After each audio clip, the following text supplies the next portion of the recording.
On today's show, we've got bikinis, bombs, and beam movie monsters that eat, abduct, and go wild when the surf is up. Sit back and relax. The Radio Carnival movie trailer countdown starts now.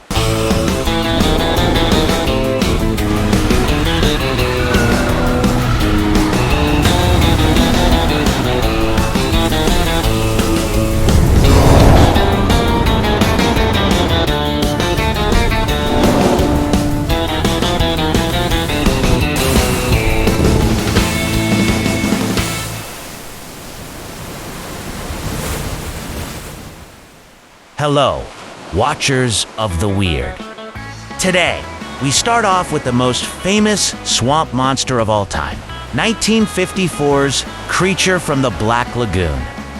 Ah, yes, the original swamp boyfriend. Half fish, half man. All misunderstood. This movie asks the important question, what if Gilligan's Island? But horny and murderous. Our scaly Romeo falls in love with a swimsuit model and responds the only way he knows how. Stalking, kidnapping, and aggressive underwater staring. It would all be just for fun if this weren't based on a true story. Back in 1941, movie producer William Allen was told a story from Mexican cinematographer Gabriel Figueroa about a race of half-fish, half-human creatures living in the Amazon River. He said the locals were terrified of them, claiming these man-fish would snatch a person right off the riverbank once a year as a tribute. Allen couldn't shake it. He wrote down a memo titled The Sea Monster, and 10 years later, that nightmare walked out of the lagoon and into the movie theaters with a six-figure, three-picture deal. Not bad for an amphibian that can't talk. Now, from 1954, our number 10 spot in the countdown, The Creature from the Black Lagoon.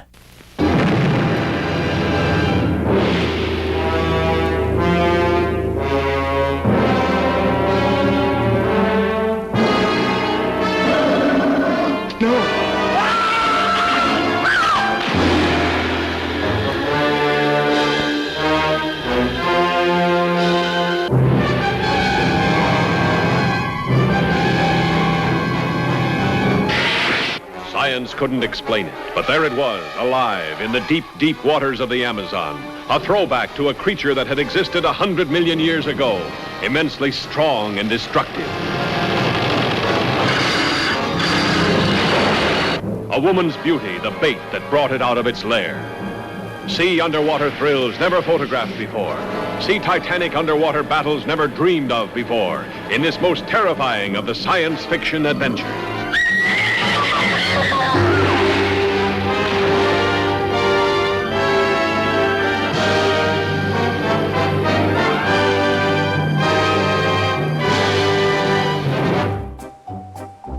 We're sliding into the number 9 spot on our Monsters Who Need a Vacation countdown.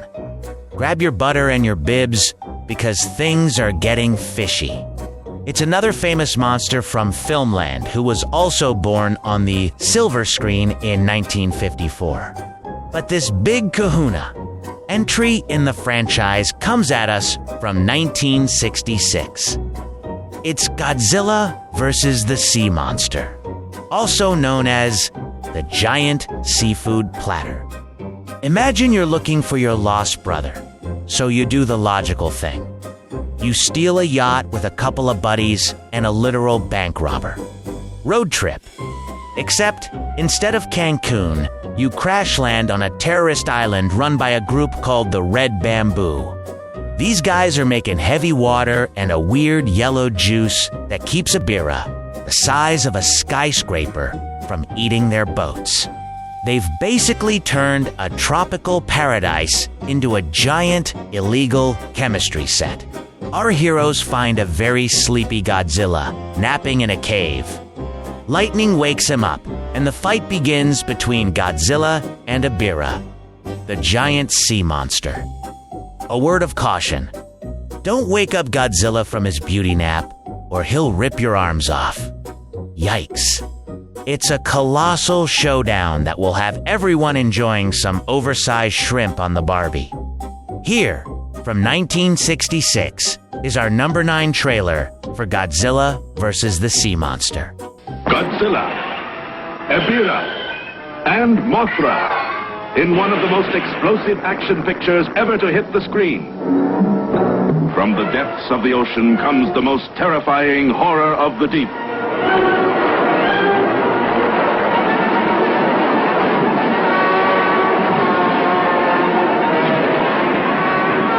From within the mountain caves comes the dreaded monster Godzilla.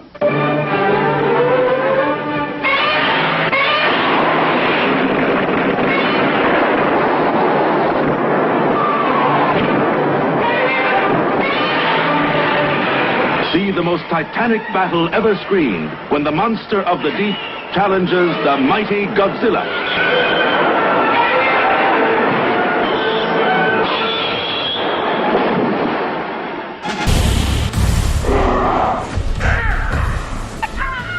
Gizzy the Gizzard has the best retro movie trailers! Gizzy the Gizzard plays the best block of cartoons!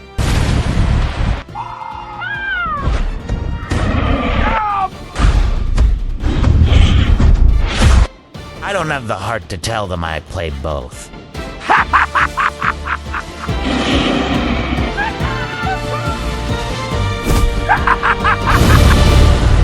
Now we come to number 8 on the countdown, and a second giant carnivorous crustacean that somehow missed the fisherman's net.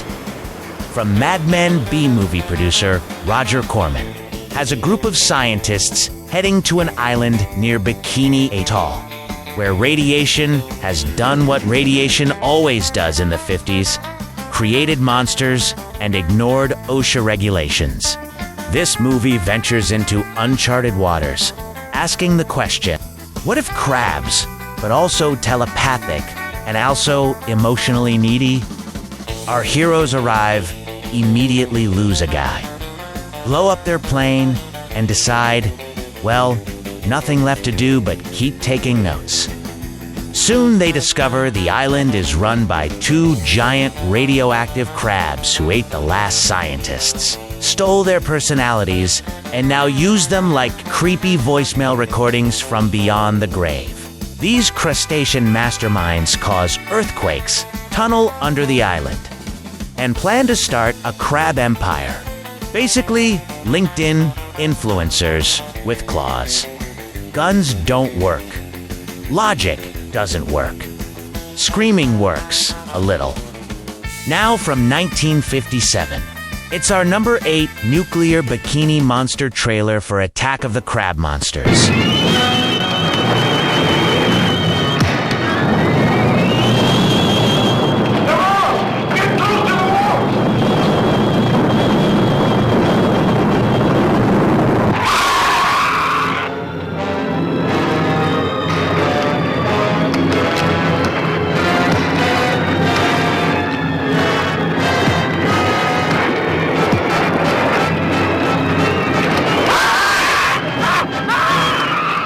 On an isolated Pacific island, the Navy lands a party of daring scientists to solve the mysterious disappearance of an entire atomic research team. Strange horror strikes first at the plane that brought them. And then, earth-shattering tremors begin tearing the island to shreds. Okay, Professor. How are the crabs blowing up the island? I am not sure, but imagine they are able to send out arcs of heat. They are packed with it. They can melt and fuse parts of the caverns, explode the materials contained, and bring about the slides. There used to be ridges there for maybe 2 miles. Now there is less than half a city block. Soon we will have nowhere to run.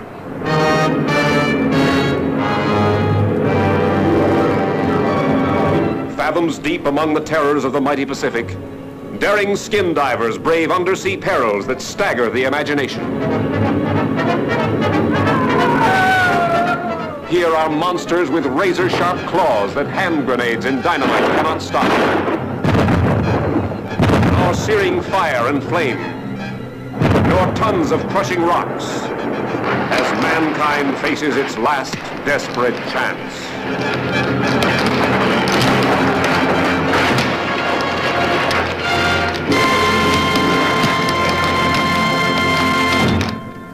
He's Gizzy the Gizzard with the kilogram countdown.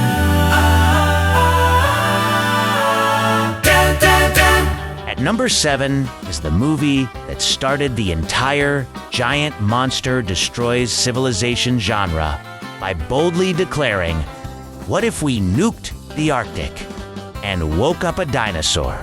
Released in 1953 and powered by the stop-motion wizardry of Ray Harryhausen.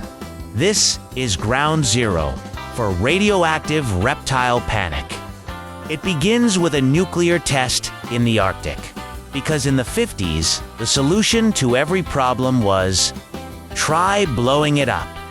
Unfortunately, this wakes up a 200-foot prehistoric nightmare called the Rhedosaurus, who immediately decides, I'm going on tour.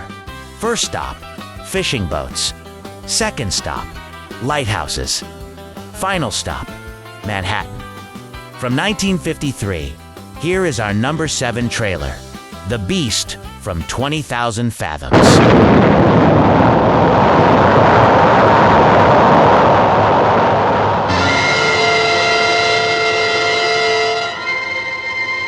I say there are things better left unsolved.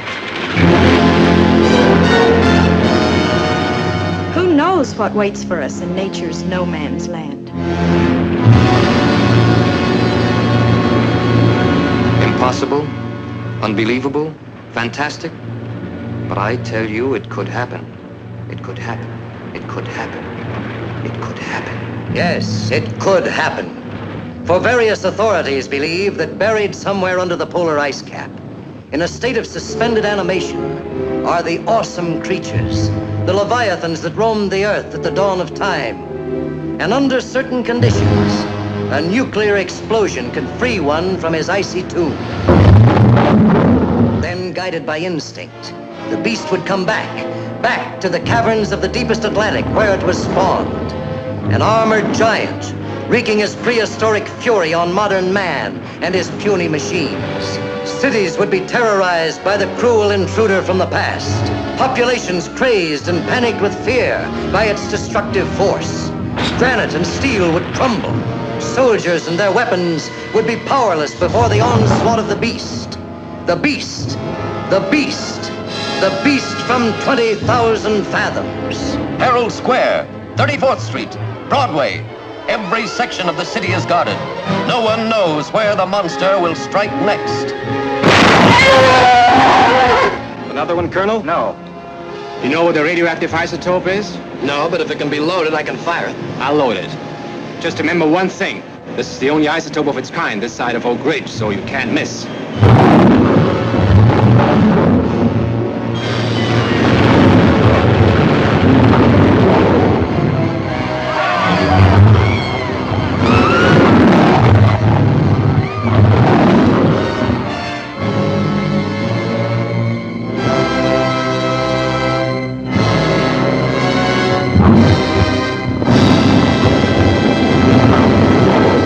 Time for our number 6 entry in the countdown.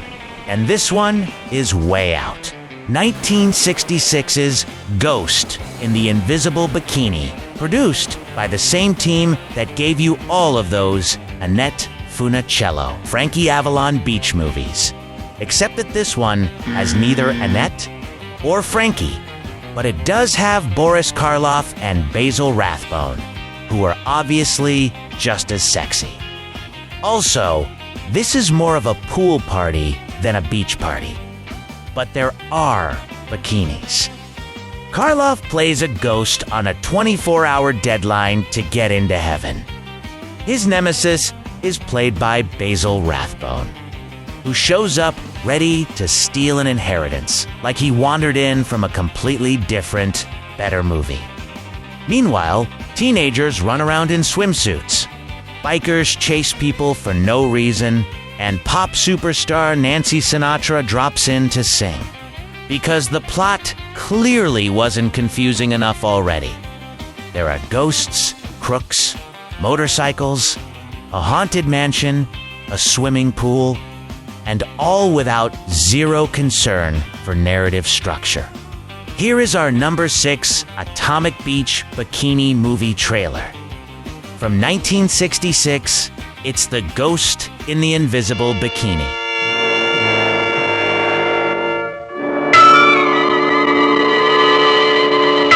She's the swingin'est ghost you've ever yearned for, haunting a pre-will reading seance.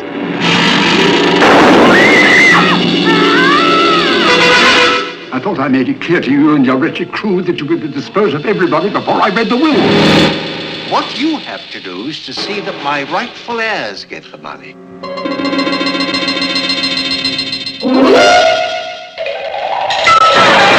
Yeah, man, here's one haunted house the M Gang wants to investigate. What are all these strange people doing here? Make the music pretty, play a happy song. Make the music pretty or I can't go on. Everybody's singing about a broken heart. Don't you know, can't you see it's tearing me apart now? Make the music pretty and I'll tell you why. Make the music pretty or you'll make me cry. Let me hear you play a happy melody. Come on and make the music pretty for me.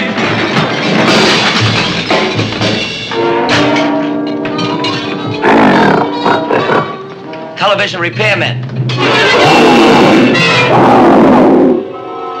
Just take a look into my eyes.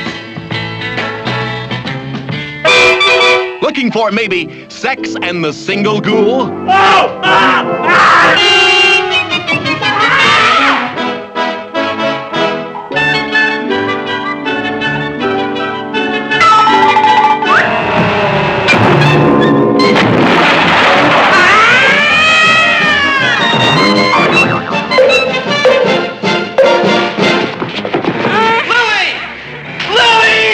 Here's a movie that has more than everything.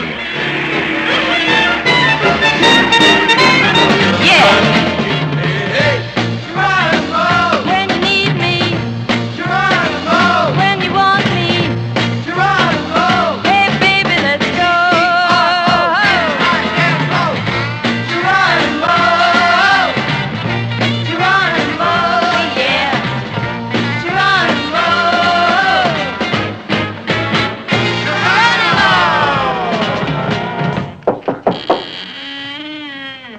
Why me? Why me all the time? Now, for the number 5 trailer. We have a real beach and something of a monster in the 1965 The Beach Girls and the Monster. The surf is hot, the music is groovy, and a seaweed-covered rubber man is murdering teenagers. So, naturally, nobody cancels the party. It starts when a girl named Bunny runs off flirting and immediately gets killed by what looks like a swamp monster who lost a fight with a salad bar. And the monster keeps attacking people. At the beach, at night, during parties, while music is playing, and everyone keeps saying, "Wow, that's weird."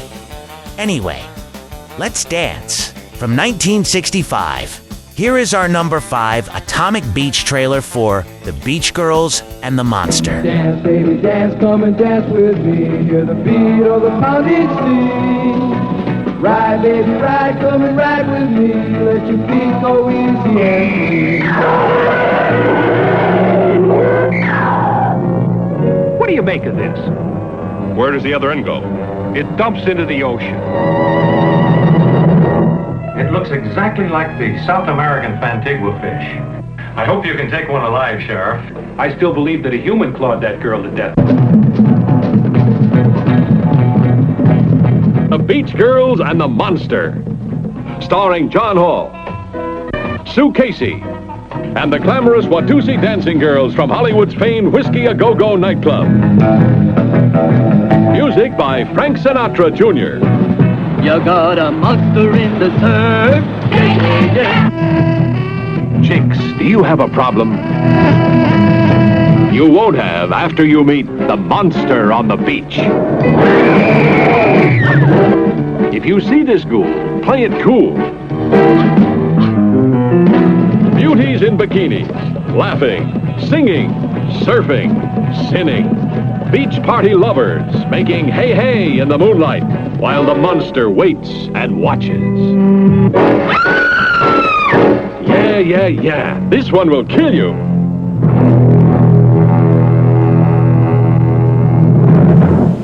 Our number 4 Atomic Beach movie trailer is a frightening monster that isn't afraid of a good challenge. That's why they called him the monster that challenged the world. The trouble starts in Salton Sea, where an underwater earthquake wakes up prehistoric mollusks that have apparently been waiting 200 million years just to ruin everybody's weekend. First, a parachutist disappears. Then, a sailor disappears. Then, a body floats up looking like it got drained by a vampire squid. And the Navy goes, that's probably fine. Soon, they discover giant eggs and giant caterpillar clams. Then these monsters start attacking pretty much anyone living near water. Now, at number 4, from 1957, the trailer for the rather frightening, the monster that challenged the world. An upheaval of nature tears loose a creature out of the nightmare of time. Spawned by an earthquake on the bed of the ocean, a reptilian, earth-shaking beast of the sea. The monster that challenged the world. My tank. What's wrong? Blake's tank is caught in the undergrowth.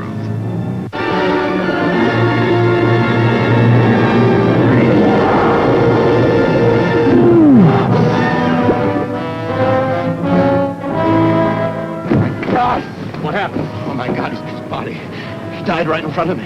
I couldn't help him. I better go back. Talk sense. What's down there? I don't know. I never saw anything like it before. It's the size of a dinosaur and 10 times more terrifying, hurling the horrors of the unknown at every living thing.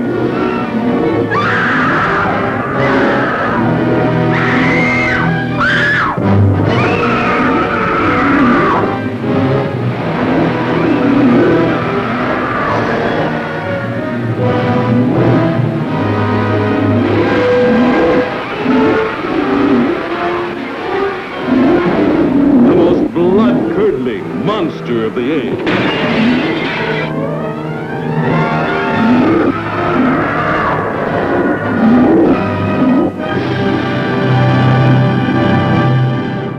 At number 3, we have the beach movie that looked at surfboards, bikinis, and party music and said, nah, let's do sadness. Dennis Hopper plays Johnny, a sailor on leave who meets Maura, a girl who works as a mermaid in a boardwalk sideshow. Yes, a real woman, pretending to be a fish for money. Already a red flag. She tells him she might actually be a siren who kills men under the moon. Johnny responds like every guy in every movie ever. That's cool. They fall in love while hanging around merry-go-rounds, jazz clubs, and suspicious old men who absolutely should not be trusted. It's a good movie, and not without a few surprises. From 1961, here is the number 3 Atomic Beach trailer for Nighttime.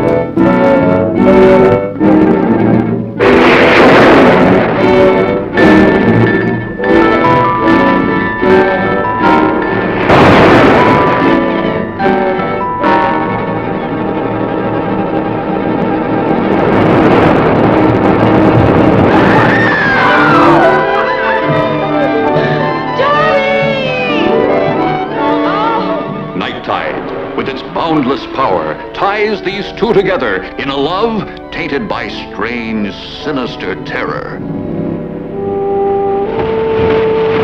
The siren song of the sea, pulsating like a bongo beat, calling, driving the sea people.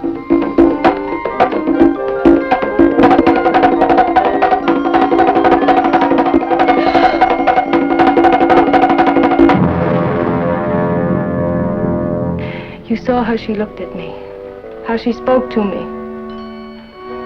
She's one of them. She's one of the sea people, and Johnny, I'm so afraid. You're a stranger here, and I guess you don't know what everybody here knows. Ellen, dear. In the past 2 years, Maura's had 2 boyfriends, and they're both dead now.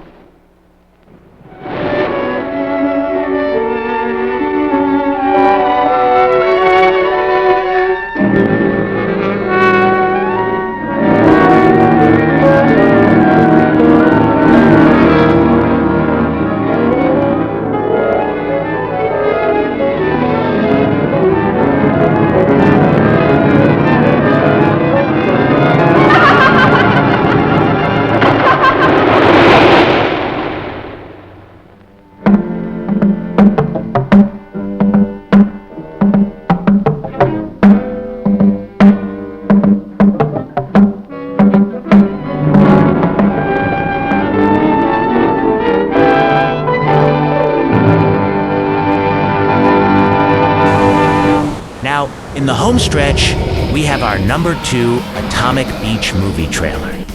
This is the movie that proved nuclear testing doesn't just make things glow. It makes them very angry and very grabby. This one is a gem, mainly for the visually fantastic work of stop-motion artist Ray Harryhausen, making every moment you see the monster something that looks more realistic than all of the CG madness from the past 30 years. The story begins when a submarine bumps into something. A giant radioactive octopus. After nukes mess up its lunch plans in the Pacific, this 8-armed nightmare decides, fine, I'll eat America. Soon, suction cup prints are showing up on beaches, and people are vanishing like snacks at a drive-in. From 1955, at number 2, here is the Atomic Beach menace of It Came From Beneath the Sea.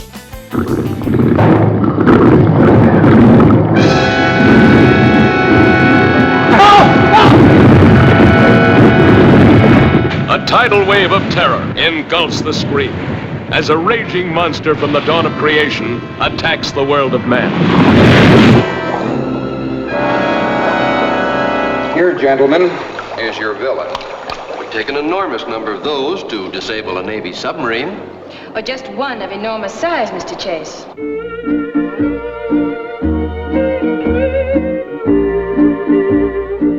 I see they picked an atom sub to go out and fight this thing. Why is that, Commander? Could be because of the new electronic equipment, or her speed. Was she ordered back here from Hawaii just for that? That's right. Think it's as bad as that, do you? I think we're lucky she's here. The H-bomb blasted it loose from the depths of the Pacific. But not even the H-bomb can kill it. Unknown object coming this way. Entering minefield. Stand by, number 38, mine. Fire! Go up. Ready, number 12, south. Fire! Coming on through. That's the end of our first line of defense, Miss Joyce. Then the red alert.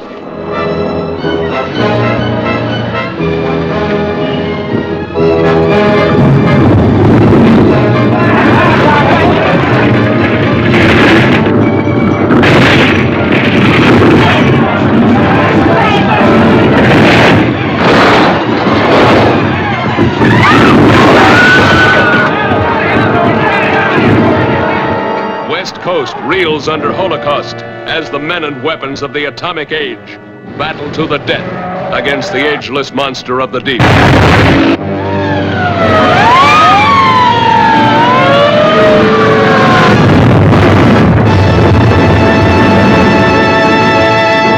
You've made it all the way to the last moment of horror, and it's a doozy.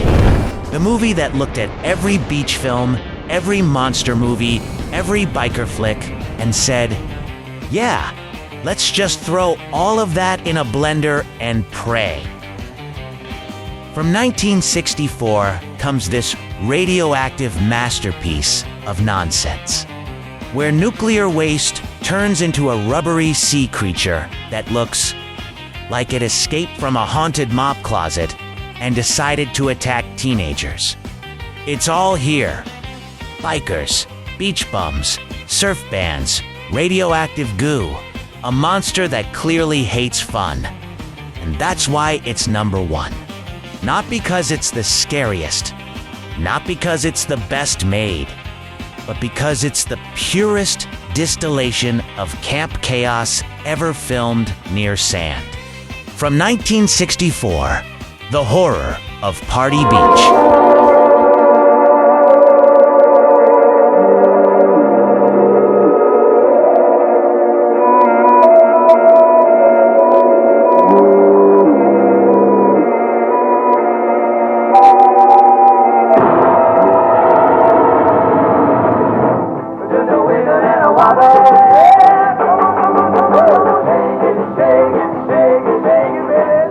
While the beach set twists to the big beat sound of the Delaires, swinging out with 6 rocking hits. While the cycle gangs burn up the road and strong-arm their way into the party with fists flying. While teenagers prepare for a secluded slumber party, ghoulish atomic beasts who live off human blood.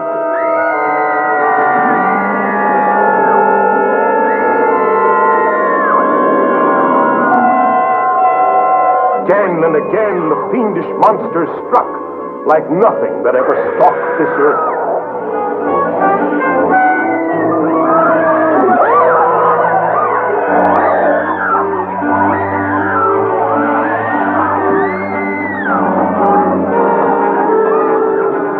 An entire city in the throes of panic, at the mercy of demons from the dead.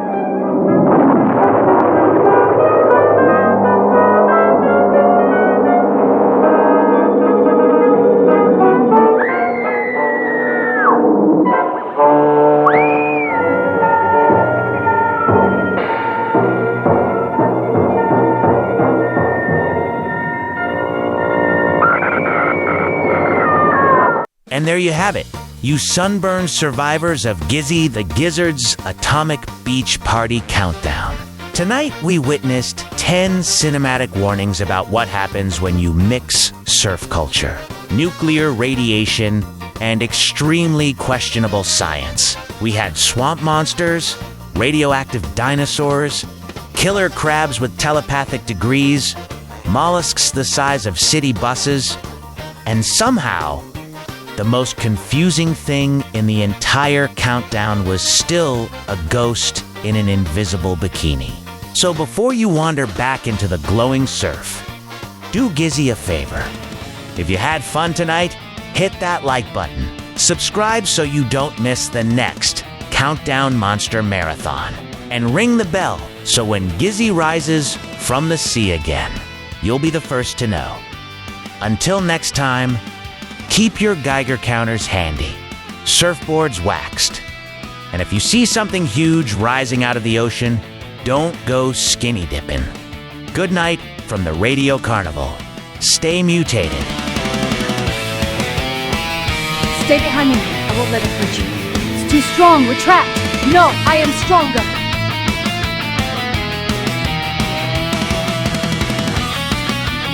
Do you really love me?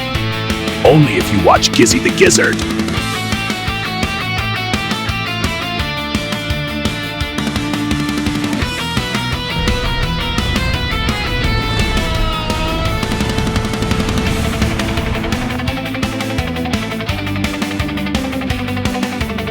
Unhand that woman at once, you brute! Mind your own business, Ratbone. Please help me! There, you're safe now. This isn't over.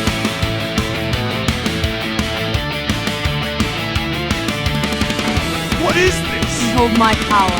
It's incredible. Stitch, fear not.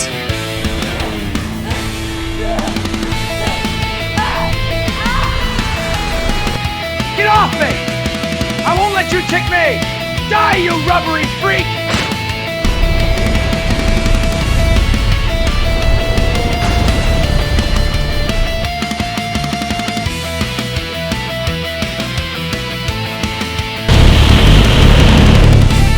I want to be taken seriously as an actor.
Welcome back to my show, folks. Oh, God, save it! This beginning. I'm a radioactive lizard who loves to watch Gizzy the Gizzard. Giddy up, you scaly beast!